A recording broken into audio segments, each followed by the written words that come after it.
Сәлем достар, бүгін сіздермен бірге 100 жаса каналы адам ағзасы үшін хурманың қаншалықты пайда және зиянды екенін талқылайтын болады. Жалпы осы күн салқындағанда дүкендерде көп кездесетін жемістердің бірі бұл хурма. Хурманың құрамында микро және макро элементтер, дәрумендерге өте бай жемістердің бірі. Бірақ та хурманы мөлшерден тыс қабылдаған кезде оның ағзаға келтірер зияны да мол. Хурмада қызғылт сары пигмент бета-каротин көп кездеседі. Ол аллергияның қозуына әкеледі, әрине мөлшерден тыс қабылдаған жағдайда. 3 жастан асқан балаларға хурма жеуге болады. Дегенмен оны көп тұтынбау қажет.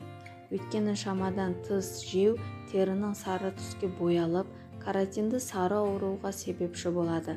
Дәмі ауыз қуыратын хурманың құрамында танин көп кездеседі.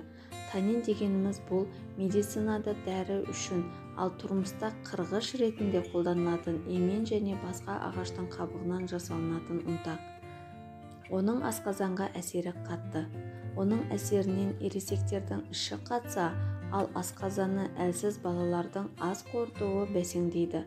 Сондай-ақ хурманың құрамында қанттың көп болатынын да ескерту қажет. Құрамында 100 килокалория бар. Сусамырмен ауыратындар хурмадан түбегейлі бас тартуы керек. Толық піспеген хурманы жейтін болсаңыз, бұл ағзаға тастардың жиналуына әсер етеді. Шамадан тыс тұтынбаған жағдайда ғана хурманың пайдасы шексіз. Оның құрамында айтып өткендей көптеген пайдалы микро және макро элементтер кездеседі. Мөлшермен қабылдаған жағдайда хурманың адам ағзасы үшін пайдасы орасан.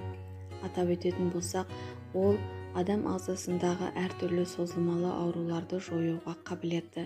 Сонымен қатар қан қысымды қалыпқа келтіреді, геморрой үшін пайдалы, аллергия және панкреатит пен гастритпен ауыратын ауруларға, іш қатуды жеңілдетеді, қан қатерлі ісігінен қорғайды, созылмалы шаршаудан арылуға көмектеседі, диуретикалық қасиеттері бар, тері жағдайын жақсартады, қартаюдың алдын алады, бетке шығатын безеулермен күреседі, энергияны толтыруға қабілетті, шлактар мен токсиндерді кетіреді, жүйке жүйесін тыныштандырады.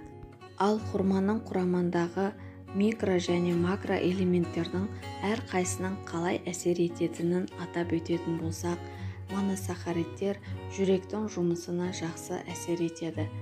Гипертония мен анемия кезінде хурма бұл міндетті өнім, оны елемеуге болмайды. Ал хурманың құрамындағы фруктоза және глюкоза бұл антидепрессанттар, адамның көңіл күйін көтере алады. Бета-каротин ол терінің қартаюына жол бермей жасартатын әсер ете алады. Сонымен қатар көзге, бұлшықеттің жұмысын жақсартады. Йод қалқанша безін қалыпқа келтіреді. Темір бұл гемоглобин деңгейін жоғарылатады. Калий бауыр мен бүйректің жұмысын жақсарта отырып, су, тұз теңгерімін сақтайды. Кальций өздеріңіз білетіндей сүйектің беріктігін арттырады. Сонымен қатар қан ұюын жақсартады.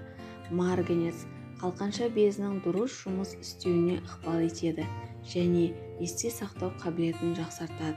Аскорбин қышқылы денеге вирустармен және суық тиюмен күресуге көмектеседі.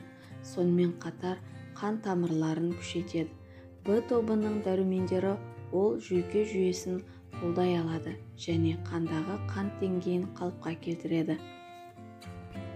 Ал фосфор сүйек пен тіс тіндерінің өсуіне қолдау көрсетіп, ақыл-ойдың жұмысын жақсартады. Магний қан қысымының көрсеткіштерін жақсартады, сонымен қатар холестерин деңгейін төмендетеді.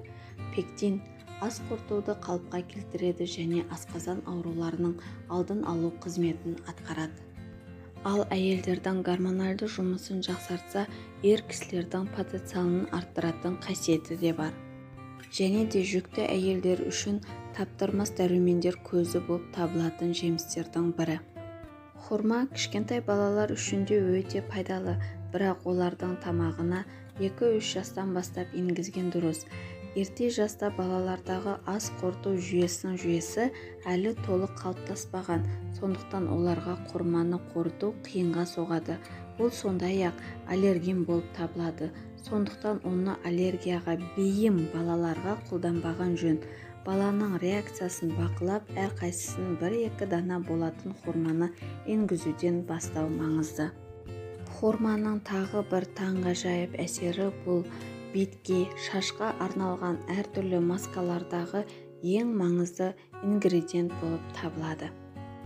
Ал достар, бүгінге осы сіздерге пайдалы ақпарат болды деп ойлаймын. Менімен бірге болғандарыңызға көптен көп рахмет. Сауда саламат болыңыздар, дендеріңіз сау болсын, жүз жасаңыздар, ауырмаңыздар.